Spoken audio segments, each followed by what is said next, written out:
하나님께서 오늘 우리에게 주시는 말씀은 민수기 14장 26절로부터 33절 말씀입니다.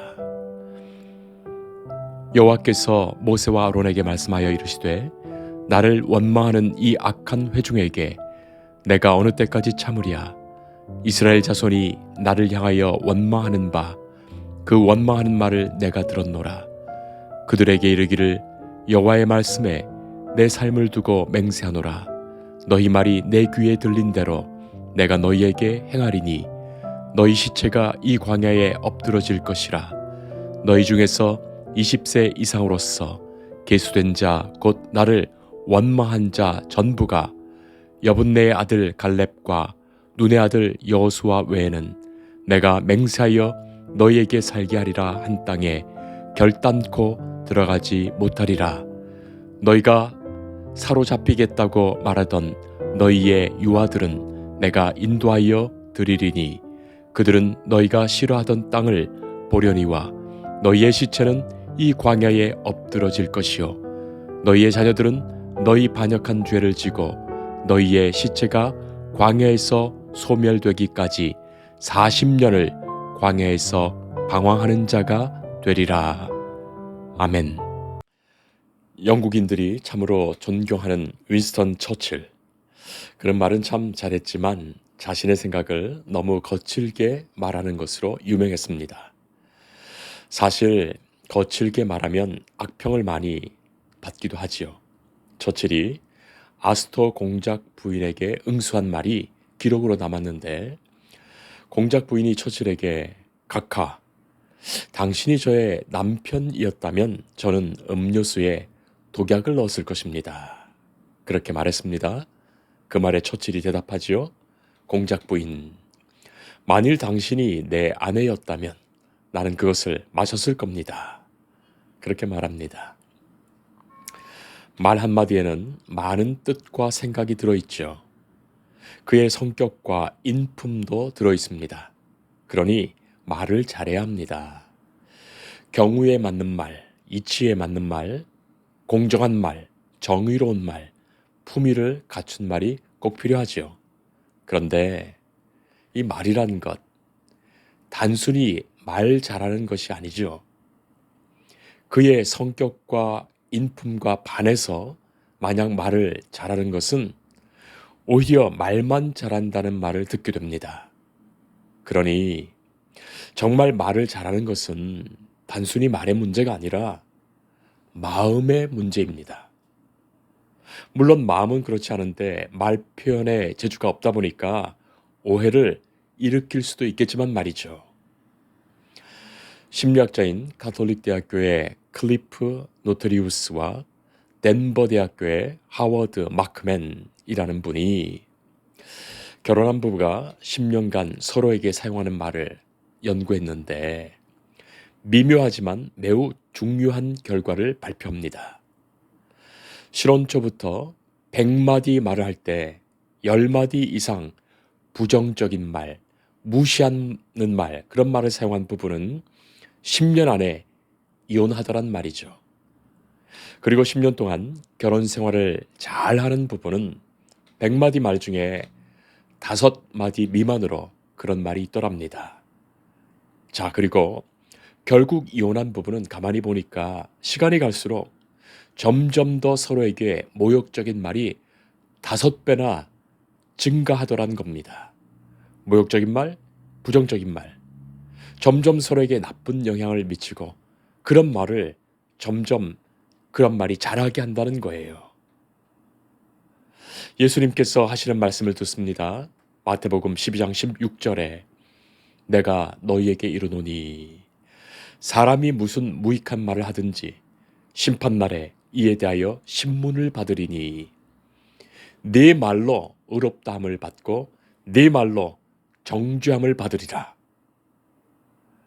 성도 여러분, 말은 결국 마음의 문제이기에 그 마음이 새롭게 되어야 합니다. 마음이 정결해야 합니다. 마음이 중생하여서 긍휼한 마음, 은혜의 마음이 되어야 합니다. 그래야 한마디 말을 하더라도 가시 같은 말을 안 하게 되지요. 며칠 전에 어떤 권사님이 속이 많이 상했습니다. 그 권사님이 자기 딸을 결혼시키는데 그 결혼식 하객으로 오신 그 교회의 한 권사님이 이 신부 어머니를 보면서 하는 말이 신랑 어머니가 더 신부 어머니 같으시네 하더랍니다. 그 말에 기분이 확 나빠지셨다는 거예요. 결혼식 내내 그 말이 신경 쓰이더랍니다. 그런 말을 한 권사님은 평소에도 말을 거칠게 하고 기분 나쁘게 하는 분인데 이 결혼식에 와서까지 그런 말을 한 것이 이 신부 어머니로서 속이 상한 거예요. 신부 어머니니까 신부처럼 더 예쁘고 아름답게 보인다고 말했으면 좋으련만 신부 어머니한테 신랑 어머니가 더 예쁘다는 그런 말 할 필요가 뭐 있을까요? 신랑 어머니 칭찬을 왜 신부 어머니한테 합니까? 바로 그런 거죠. 평소에 서로가 불편한 마음이 있으니 저절로 그런 말이 쑥 나온 거예요. 그래서 예수님이 하신 말씀이 이것입니다. 독사의 자식들아, 너희가 악하니 어떻게 선한 말을 할 수 있느냐? 이는 마음에 가득한 것을 입으로 말함이라. 그것입니다. 한두 마디는 속일 수 있습니다. 그러나 결국에는 그 마음에 있는 것이 다 나오는 거죠. 이스라엘 백성이 하나님을 원망합니다. 이스라엘 백성이 출애굽한 이후에 이 바란 광야에 이르게 되는데 이 백성은 불평과 불만을 항상 입에 달고 사는 거예요.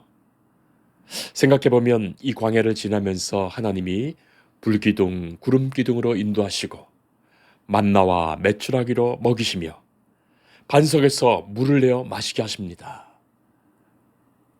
그러나 감사하는 자에게는 그것이 감사이지만 불평하는 자에게는 얼마나 불평스럽겠습니까?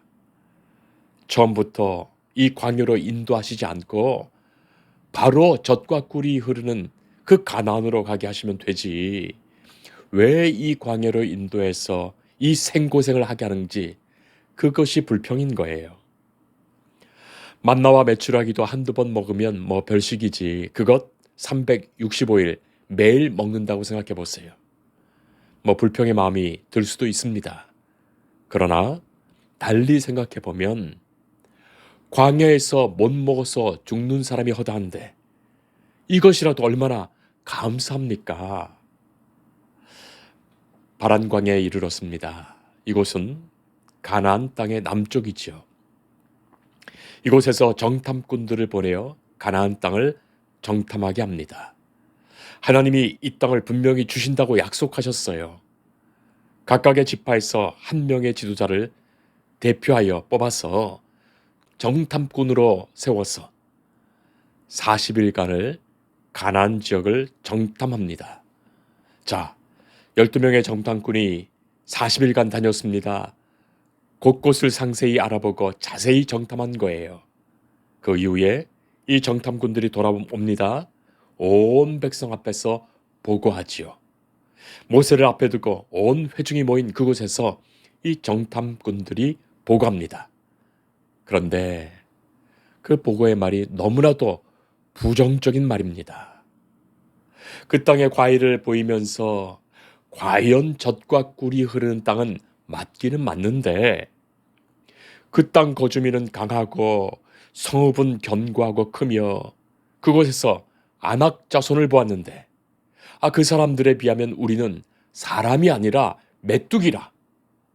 그리고 온갖 악평을 늘어놓습니다. 그 땅을 자세히 보니까 거주민을 삼키는 땅이다.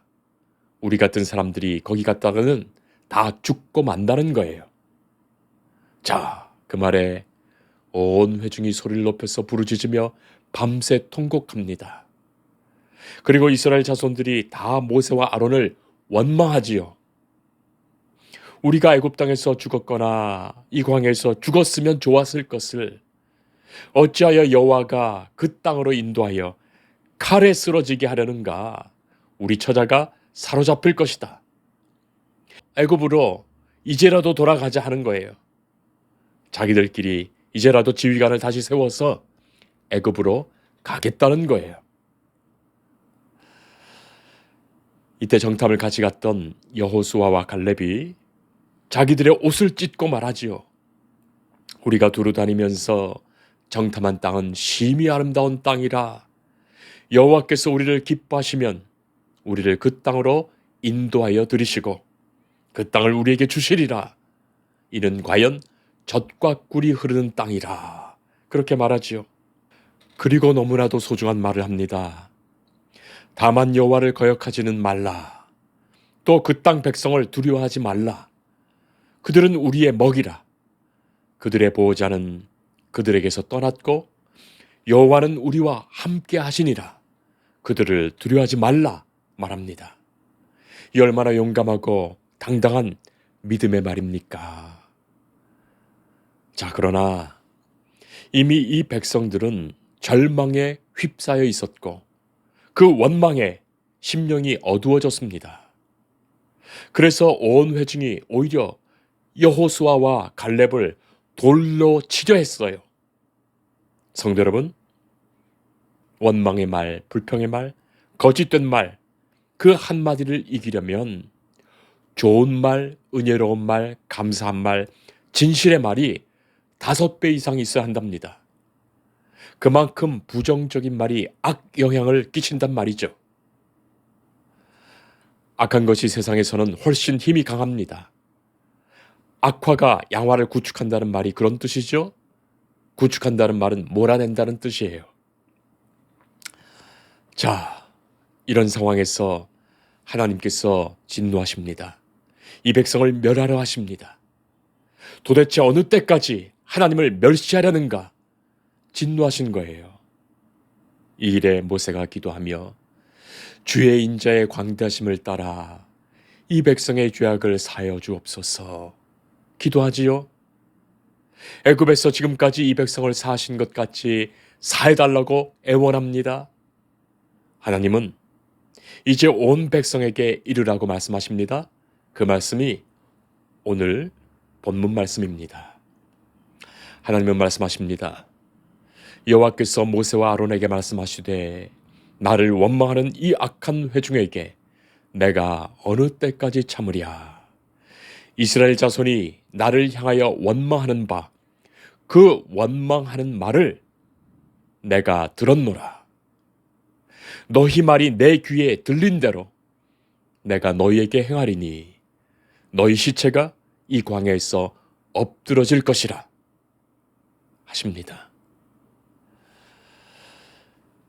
요한일서 5장 10절 말씀 보면 하나님의 아들을 믿는 자는 자기 안에 증거가 있고 하나님을 믿지 아니하는 자는 하나님을 거짓말하는 자로 만드나니 이는 하나님께서 그 아들에 대하여 증언하신 증거를 믿지 아니하였음이라. 그 말씀이 있습니다. 하나님을 믿지 아니하는 자, 하나님을 불신하는 자는 하나님을 거짓말하는 자로 만드는 거예요. 하나님은 분명히 약속하셨고 하나님은 분명히 젖과 꿀이 흐르는 그 땅을 주시겠다고 하셨습니다. 그러나 하나님을 믿지 않는 자는 하나님을 거짓말하는 자로 만들고 말지요. 성경에는 하나님의 약속이 가득합니다. 우리가 보기에는 그 약속이 너무 더뎌서 안 지켜진다고 생각하거나 그대로 안 되었다고 생각할지 몰라도 하나님은 하신 말씀을 반드시 이루십니다. 이 땅에 예수님을 보내주셨습니다. 그 예수님이 우리를 위하여 십자가에 죽으셨습니다. 그 예수님을 믿고 영접하는 자들을 구원하십니다. 하나님의 나라를 유업으로 주십니다. 천국 백성 삼으십니다. 이 땅에 그 증거로 교회 주셨고 그 교회로 이 말씀이 간직되고 증언되도록 역사하십니다. 하나님의 약속을 믿는 자들만이 하나님의 말씀이 귀에 들릴 거예요. 하나님의 약속을 믿는 자만이 그 약속대로 살 것입니다. 여호와께 불평하며 원망하며 하나님을 업수히 여기며 하나님을 망령되이 하며 차라리 죽었으면 좋겠다고 말하는 이들에게 하나님은 그대로 들어주시고 다만 20세 이하의 그들의 자녀들은 그 땅에 들어가기까지 40년 광야 생활을 해야 했습니다. 그대로 가나안에 들어가면 그 땅은 더는 가나안이 아니기 때문에 그렇습니다. 약속을 믿는 백성으로, 하나님의 약속을 받은 백성으로 훈련시키시는 시간이 필요했습니다.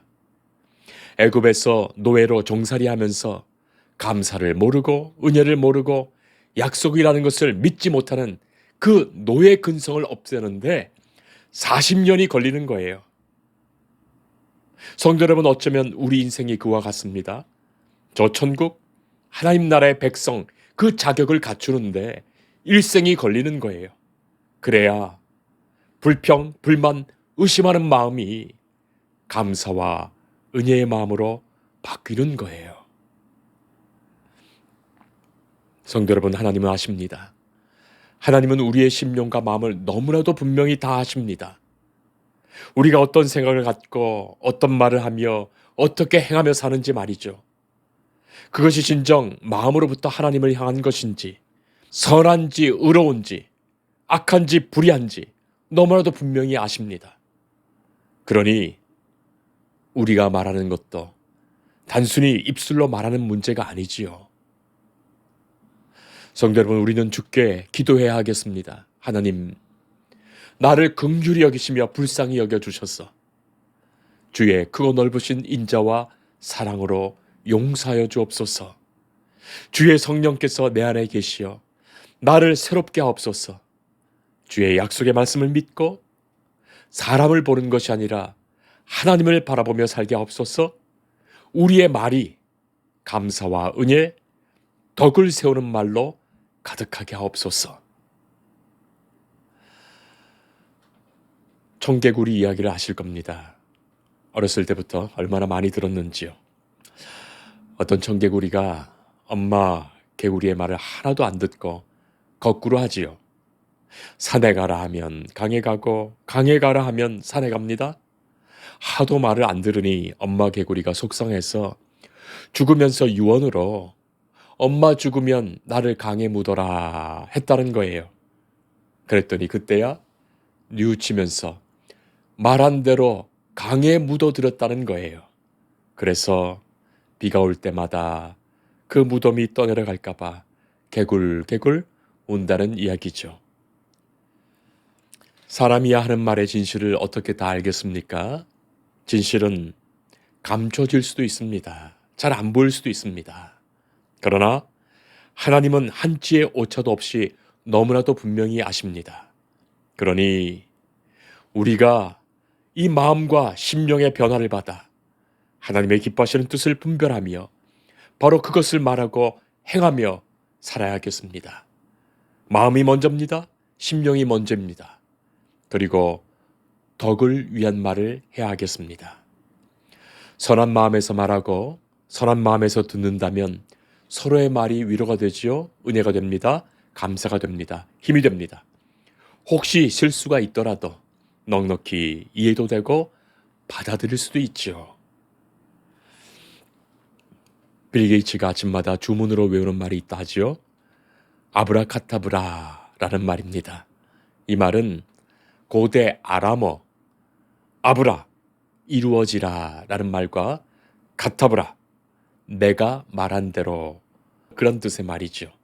곧 내가 말한 대로 된다는 뜻입니다. 그래서 좋은 말, 긍정적인 말, 은혜의 말, 감사의 말을 하겠다 다짐하는 거예요. 심리학자들은 말은 신경궤에 전달되어서 뇌를 자극하고 그래서 그렇게 생각하고 행동하도록 만든다 하죠. 그것도 일리가 있습니다. 그래서 긍정적인 말, 감사의 말, 은혜의 말을 더욱 많이 해야 합니다. 죽겠다 죽겠다 하면 죽게 되고 살겠다 살겠다 하면 살게 되지요. 하나님이 그렇게 만드셨습니다. 인간이 하나님의 형상을 닮은 부분이 바로 그런 것입니다. 하나님의 말씀이 곧 사건이 되듯이 하나님의 말씀으로 생명과 우주 만물을 창조하셨듯이 하나님의 말씀이 이 땅에 임하시어 독생자 아들 예수님이 말씀이 육신이 되어 오셨듯이 말과 말씀에는 능력이 있습니다.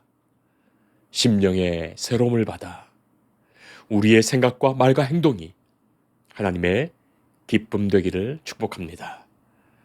거기에 하나님께서 능력으로 역사하시어 구원의 은혜가 충만한 성도 되시기를 축복합니다. 기도하겠습니다. 자비하신 하나님, 우리의 심령을 새롭게 하여 주옵소서. 성령께서 우리를 붙드시어 마음을 새롭게 하시어 우리가 무엇을 생각하고 말하고 행하든지 하나님 앞에서 하나님의 기쁨 되게 하옵소서. 우리가 말한 대로 들으시는 하나님을 언제나 기억하며 감사와 은혜와 위로와 사랑이 충만한 언어로 우리의 입술에 채워주옵소서. 예수님 이름으로 기도합니다. 아멘. 주님을 늘 믿으며 그 손을 의지하고 내 몸과 마음을 바쳐서 끝까지 충성하리.